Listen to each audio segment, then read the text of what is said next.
The night air over the desert was warm and heavy, carrying the scent of jasmine and the distant hum of music from the city. The stars spilled across the sky like handfuls of diamonds, and the moon hung low, watching over the narrow streets and bustling markets of Agravain. In the heart of those streets moved a boy with quick eyes and quicker hands, slipping through the crowd as if the city itself parted for him. His name was Alaric, though most just called him Ali, and he had spent his life surviving on wit, charm, and the belief that fortune favored the bold. But that night, fortune had more in store for him than he could imagine. Ali had been chasing a tale told in whispers in the shadow of the spice stalls that, somewhere beneath the oldest quarter of the city, hidden in the ruins of a forgotten palace, there lay a lamp. Not just any lamp, but one that could change the fate of whoever held it. Some said it belonged to a genie with eyes like molten gold and a laugh like rolling thunder, who could grant 3 wishes to any master.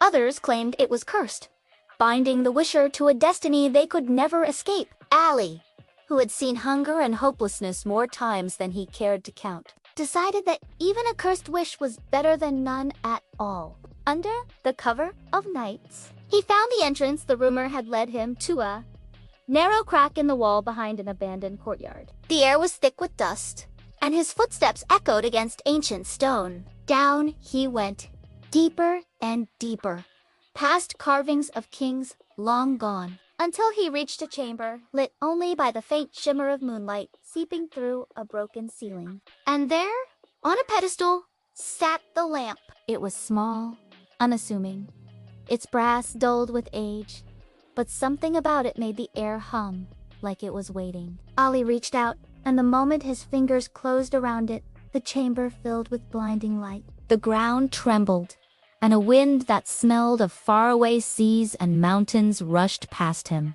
From the mouth of the lamp rose a towering figure, his form swirling with smoke and light, his eyes glowing like the heart of a fire. "At last," the genie said, his voice deep enough to make the stone walls vibrate, "I am Azar, bound to this lamp for 1,000 years. You have freed me, boy. Speak your 3 wishes." Ali's heart pounded. 3 wishes. Anything. Riches beyond measure. Power over the city. A palace of gold. But before he could speak, Azar leaned closer, his gaze sharp. "Choose wisely. Wishes change more than you see." There was something in the genie's voice, a warning, but also a hint of weariness. Ali thought of his first wish. "I wish for enough gold to never go hungry again." In an instant, the chamber was filled with coins, jewels, and treasures piled high. It glittered in the moonlight, but the weight of it nearly crushed him. It took hours to haul just a fraction of it out, and by morning, the city buzzed with news of a boy suddenly rich. At first, people cheered for him. But soon, the greedy came knocking merchants demanding debts he never owed, guards searching for stolen treasure, strangers watching him with hungry eyes. Ali realized gold could fill his pockets, but it also emptied his freedom. For his second wish, Ali thought carefully. "I wish to be someone no one dares to harm." A prince.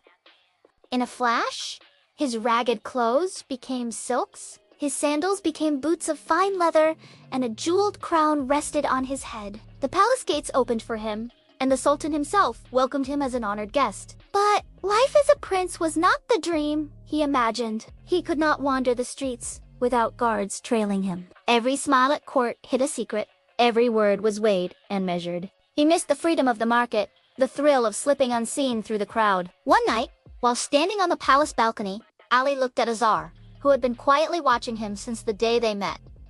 "These wishes, they give me what I ask, but not what I need," Ali said, the genie's golden eyes soft.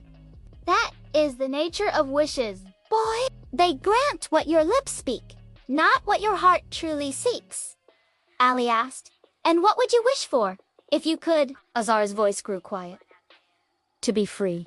To walk under the sun without being called upon. To sleep under the stars without being bound to serve.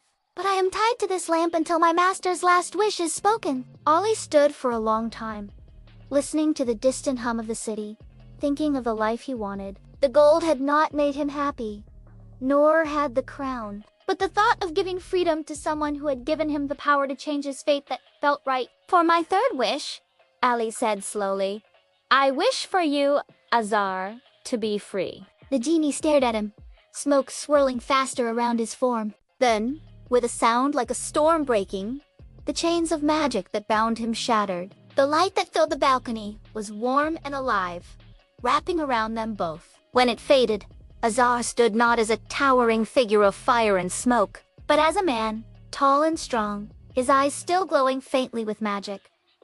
He looked at Ali and smelled a real, unbound smile. Thank you, he said. From that day forward, the two became unlikely companions, traveling the deserts, sailing seas, and finding adventures far richer than any pile of gold. And though Ali had given away his last wish, he discovered he had gained something far more valuable, a friend who owed him nothing but stayed anyway. And in quiet moments, under star-filled skies, they both knew that freedom, once given, was the greatest treasure of all.